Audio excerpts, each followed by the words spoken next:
Salut à tous, j'espère que vous allez bien. On se retrouve aujourd'hui pour une nouvelle vidéo. On va parler du match qui vient de se terminer entre le FC Barcelone et Alaves. Match de Liga au Camp Nou. Ça faisait longtemps qu'on n'avait pas vu le Barça à domicile.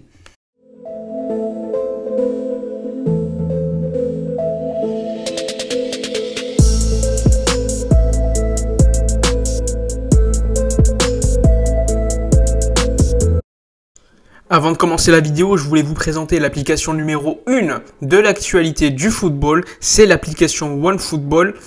Comme vous le savez, cette application, elle est disponible sur l'App Store, mais pas que, également sur Android. Donc si vous voulez suivre l'actualité du football de ton club préféré, pour voir l'actualité mercato, les résultats des matchs, eh bien je t'invite à aller voir le lien dans la description, le lien pour télécharger l'application OneFootball. Personnellement, moi je l'ai téléchargée, je la trouve super, déjà au niveau du design, au niveau des notifications, tu peux recevoir toute l'actualité du football en live, et ça franchement ça aide, surtout quand tu sors du travail, etc. Donc avec cette application, tu peux te tenir au courant de l'actualité du Barça, de tous les clubs européens, et franchement, ça fait plaisir. Bon, avant de parler du match en lui-même, on revient comme d'habitude sur les 11 des deux équipes. Côté Barça, pas mal de turnover de la part de Ronald Koeman. On voit Ter Stegen au but, pas de surprise. Et une défense centrale expérimentale avec Clément Lenglet accompagné de Frenkie de Jong. Mingueza sur le côté droit, Serginho Dest plutôt sur le banc. Junior Firpo à gauche, donc pas de Jordi Alba mis au repos comme je vous le disais dans la vidéo précédente.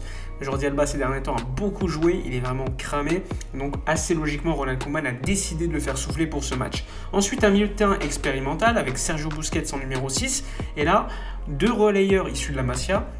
Riqui Puig, qu'on a déjà vu ces dernières semaines jouer au Barça, et Ilaix Moriba, qui vient de l'équipe B, qui a déjà débuté avec l'équipe première lors d'un match de Coupe du Roi il y a quelques semaines, il me semble que c'était contre Cornellà, et devant Trincao, Lionel Messi et Antoine Griezmann. Ousmane Dembélé a donc été mis au repos, un choix judicieux pour ma part, puisque Dembélé, ça faisait déjà pas mal de matchs qu'il enchaînait, et juste avant le match contre le Paris Saint-Germain, il ne faudrait pas qu'il se blesse, sachant que sur le banc, on n'a pas non plus énormément de renforts. Pour moi, c'était très important que Ousmane Dembélé se repose. Sinon, globalement, le 11 est plutôt intéressant, même si je pense qu'avoir tenté Frenkie de Jong en défense centrale, c'est clairement un signe qui montre que mardi contre le Paris Saint-Germain, on pourrait potentiellement le voir en défense centrale. Mais là, par contre, pour moi, ça serait limiter le talent de Jong, qui, lorsqu'il joue au milieu de terrain, prouve que c'est l'un des meilleurs en Europe cette saison, surtout depuis l'année 2021 où il est monté en puissance. On constate quand même que c'est une défense expérimentale. J'ai vu des chiffres qui ont tourné comme quoi la défense la plus utilisée cette saison, c'était Sergi Roberto, Piqué, Lenglet, Alba, et une autre c'était Dest, Araujo, Lenglet, Alba avec 5 matchs chacun. Sinon, globalement, les défenseurs centraux ainsi que les latéraux n'ont quasiment jamais joué ensemble. Et encore une fois, Ronald Koeman est obligé de bricoler et franchement c'est quand même regrettable, il y a trop de blessés et on va pas avoir à mon avis cette saison un Barça optimal avec aucune blessure.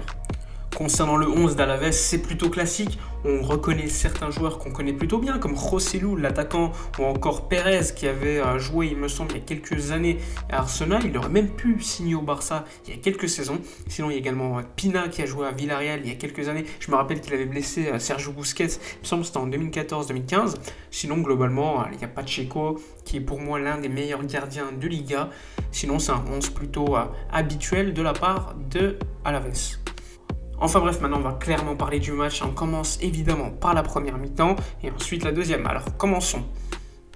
Alors, concernant cette première mi-temps, personnellement, je considère que le Barça a très bien commencé. On a même vu Ilaix Moriba très haut se projeter dans la surface adverse, puisque comme prévu, Alaves a décidé de défendre très bas, très resserré. On a vu un bloc de 4-4-2, mais souvent on voyait un joueur en plus qui se rajoutait dans cette ligne, première ligne de 4. Donc il y avait souvent un 5-4-1 en phase défensive pour Alaves. Le Barça à la relance a choisi d'être à 3 avec Frenkie de Jong dans l'axe, l'Anglais sur le côté gauche et Mingueza sur le côté droit.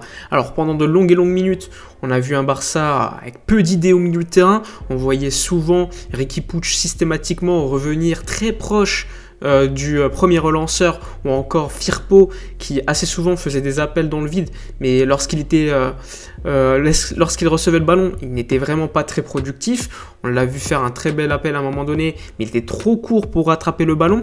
Globalement, je considère que Firpo a fait une première mi-temps très neutre, hein, voire assez mauvaise. Il n'a rien montré, un petit peu comme d'autres joueurs de l'équipe, mais je vais quand même être assez gentil avec eux, puisque Alavés a quand même choisi de défendre à 10 et de repartir à chaque fois en contre. Donc oui, le Barça normalement aurait dû créer beaucoup plus d'occasions. J'ai encore une fois en mémoire l'action à la 2e minute entre Griezmann et Trincao. Si Griezmann la place au lieu d'attirer de manière puissante, il y a moyen de marquer et de débloquer le match. Mais finalement, il a fallu attendre cette très belle action de Mingueza. Je pense que Mingueza au début il veut la mettre à Messi, mais il se rend compte que voilà, il ne faut pas toujours être obnubilé par Messi. Il décide finalement pour la première fois du match de déborder, ce qui est très intéressant chez Mingueza.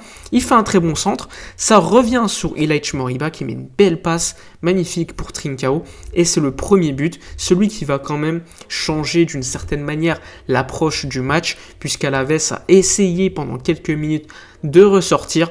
Mais bon, après, il y a une autre action où il y a une très belle passe. Il me semble que c'est Busquets derrière le dos des défenseurs d'Alavés pour Griezmann. Finalement, ça fait un but pour Lionel Messi, mais encore une fois refusé par le VAR. Après, on se dit, ok, le VAR refuse le but. J'attends le ralenti. Et franchement, le ralenti, je sais pas comment ils ont fait pour trouver le hors-jeu. Mais ça doit vraiment se jouer à 1 cm, pas plus. Mais avec l'image qu'on a, franchement, je sais pas, on peut pas être sûr à 100% qu'il y a hors-jeu. Donc personnellement, je considère que c'est but, sauf si tu prouves qu'il y a vraiment hors-jeu. Et franchement, vous pouvez voir l'image, hein. Pour moi, on n'est pas sûr à 100% qu'il y a hors-jeu.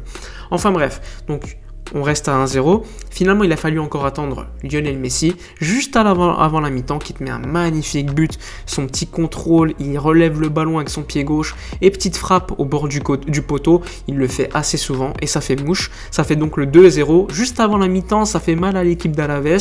Mais globalement, la première mi-temps au niveau du jeu, franchement, j'ai pas été non plus surpris de l'approche du match, mais j'attendais quand même beaucoup plus. Après, oui, il y a quand même pas mal de jeunes qui ont été titularisés. On a vu un Frenkie de Jong en défense centrale, on sait que c'est pas son poste idéal, mais bon, il est venu quand même essayer d'aider la défense centrale qui aujourd'hui est en grande difficulté. On a vu l'anglais sur certains moments être en difficulté sur les phases de contre-attaque, et évidemment les adversaires attaquent les angles morts où il y a peu de joueurs du Barça. On l'a vu avec derrière le dos de Firpo ou encore de Mingueza, même si Mingueza a tendance à moins monter que son homologue du côté gauche, qui est Junior Firpo. Mais bon, à la mi-temps, ça fait 2-0, on est satisfait, même si dans le jeu, j'attendais quand même un peu plus du FC Barcelone. Concernant la seconde mi-temps, alors oui, le Barça, comme d'habitude, a redominé, a eu le ballon, etc. Mais il y a eu l'erreur d'Ilaix Moriba. Malheureusement, c'est un jeune.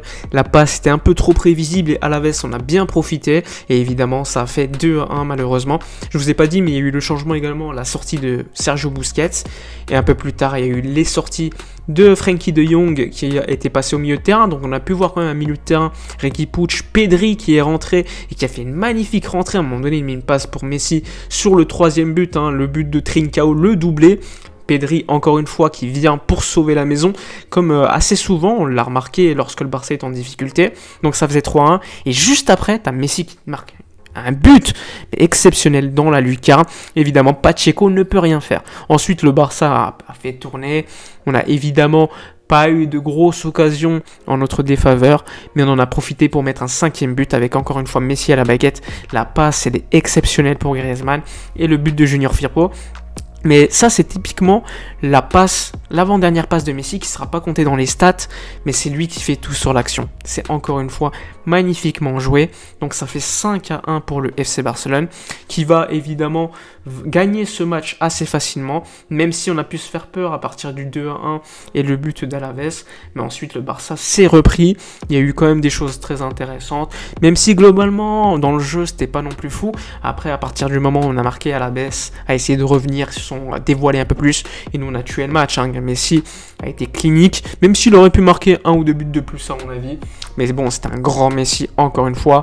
Pas de passe D sur le but de Junior Firpo, mais c'est lui qui fait tout comme je vous ai dit. Enfin bref, satisfait parce que le Barça repasse à la seconde place.